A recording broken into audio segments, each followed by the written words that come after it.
On planet Earth, life has thrived for millions of years. Creatures big and small have found ways to adapt and evolve to flourish in all types of environments. From barren wastes to lush forests, life can be found. Earth has homed these creatures since the dawn of life itself. Only until very recently, things have changed. New life forms have appeared all around the globe and completely changing the balance of nature and what we know about evolution itself. That is why we, at National Living Meat Research, have been studying these new species, trying to help educate everyone about these creatures and their wondrous ways of life. First, what are these new life forms?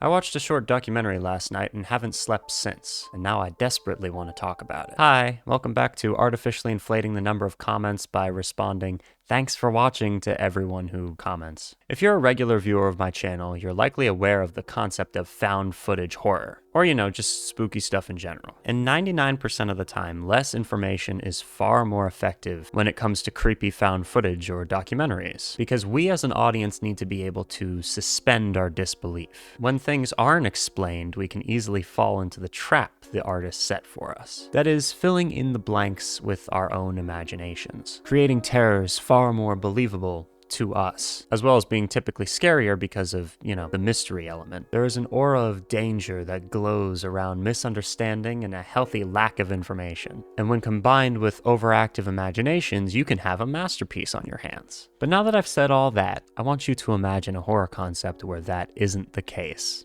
at all. In fact, said concept is written so well that suspending disbelief not only becomes much easier, but is even this unconscious mental thing that your brain does. We are forced headfirst into belief. And in this belief, the world that is being described to us becomes real, even if only for a few minutes. And as it does, the creator of said experience holds the power of gods in their hands. And this immersive world that they've created is a truly beautiful thing. Tonight, we are going to be exploring the world of Vita Carnis, a found footage, alternate history, horror, mockumentary film that was uploaded to YouTube less than a year ago. This stuff is practically brand new, and I feel very blessed to have stumbled across it. We are introduced to a universe where Earth is infiltrated by a strange new life form that slowly assimilates itself into the ecosystem of the planet. This organism, which is known as the Crawl, was discovered in 1931, and as time goes on, the world slowly starts to accept the Crawl and its metamorphosis patterns into everyday life. It becomes just another part of the food chain, but there are dark secrets hiding beneath every nook and cranny of this behemoth of a documentary. First, we are introduced to the Living Meat Foundation, Vita Carnis. I get it now. The harvester is a large, bulbous mass, with a large amount of tendrils spreading from the base. The bulb measures around 3 meters in height and 2 meters in diameter. The tendrils, on the other hand, can extend up to 150 meters in diameter horizontally. The harvester is a specialized form of crawl that grows in a unique and deadly way. A harvester is created when a node, that will grow into a harvester, instead of separating, continues to grow. Eventually, it will grow tendrils of its own. It uses the energy provided by its mother branch and expands its reach further. Its tendrils, hidden just below the surface of the ground.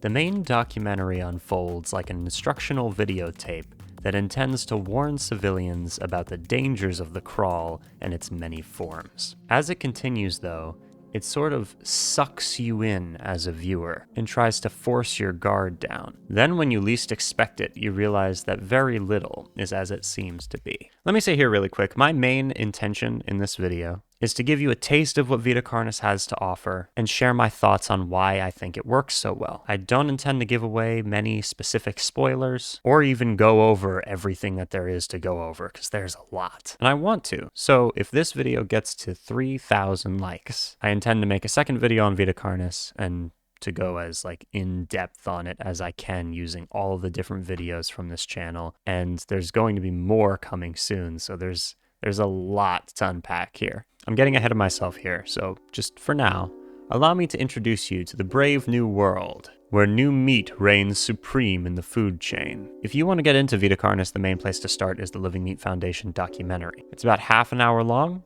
a much better use of your time than watching yet another rerun of The Big Bang Theory. Trust me on that, most overrated show of all time. That documentary actually just hit 1 million views on YouTube, which is fucking amazing. You can find it linked below in the description. You should totally check it out. To begin, we are introduced to the plant-like crawl, the first of the meat creatures and the originator of all of the terrors found within. Which leads to the first creature of the Carnis species, the crawl.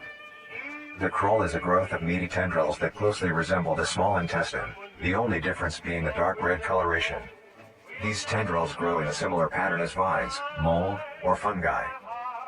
A primary stem structure is the host to divisions of other, smaller branches. And each tendril contains a variety of veins, arteries, and other similar organs used to transport nutrients absorbed from its surroundings. The ends of these tendrils are equipped with organelles used to absorb water and organic matter necessary for growth. The source of these organic materials is mainly found in dirt and soil on surrounding surfaces. Using its root-like tendrils, it absorbs the material and processes it into usable energy. Although, the crawl also obtains energy through another means. As the segments unfold, we are periodically taught about every mutation and metamorphosis of the strange creatures, starting with the harmless beings known as trimmings, and ending with a terrifying entity only known, for now, as the Singularity. We are slowly guided by the hand past many terrors that our poor mortal minds cannot even comprehend. Most monster-based horror media focuses on a single creature or a species of creature that exists almost within a vacuum. And like I said earlier, we are often shown these creatures within this supernatural context, and we know almost nothing about them. What makes Vita Carnis unique is the emphasis on this experimental biology and the science behind everything. The crawl, and by extension, all the entities that fall under its meaty umbrella, are shown to be an accepted part of human life. And how strange is that, given that reality has so many life-threatening dangers that we put up with on a daily basis? We just live with it, you know? There are many different things out there that can kill us instantaneously, and we just kind of live with it. That's just the way the world is. The documentary even gives us useful information intended to help us survive encounters with the more dangerous creatures. Speaking of creatures, let's talk about the power of effective creature design, using this baby girl here as an example. This is a meat snake. They consume dead animals and rotting flesh to grow up to 6 feet in length, or even longer in some circumstances. It has a clear, sticky membrane that holds the flesh together, and it eats entire carcasses, except for the bones.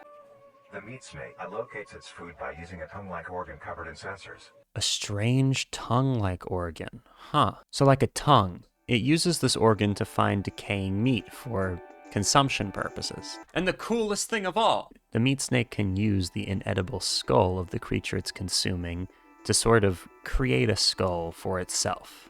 This means each meat snake has its own unique skull shape. Little meat snakes get to try and find skulls that match their emo aesthetic. It's great. And as far as we currently know, these creatures have no natural predators and are immune to all diseases.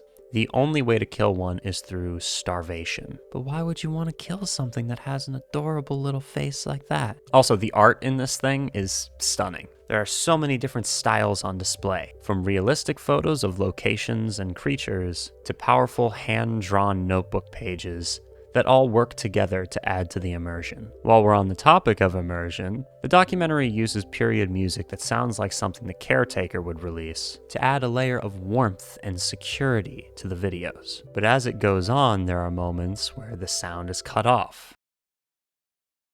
The rug is pulled out from under you like a security blanket being torn away. And you are left staring into the face of death. Did I mention the live action sequences yet? No? Well, you're in for a treat, my friend.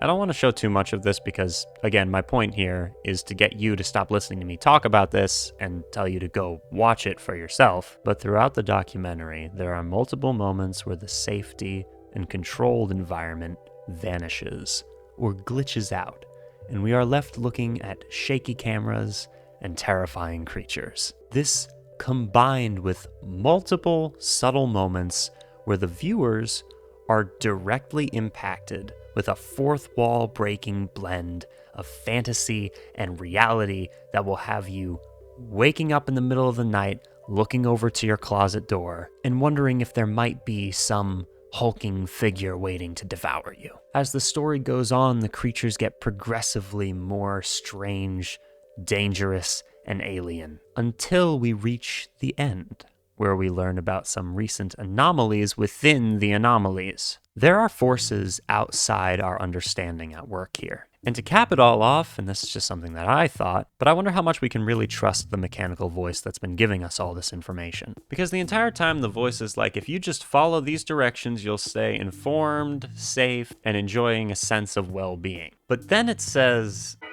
a mature mimic's diet is comprised entirely of human flesh.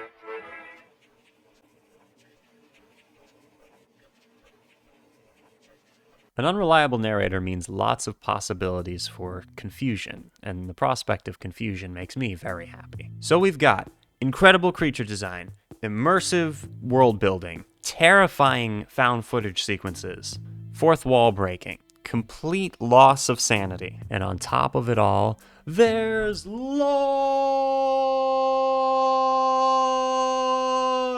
There are hidden frames with newspapers, there are codes and messages, diary and notebook pages, tons of unexplained phenomena, and the whole thing ends with my favorite kind of credit sequence. Thank you for joining us on this journey of exploration and discovery of the lives of these living meat creatures.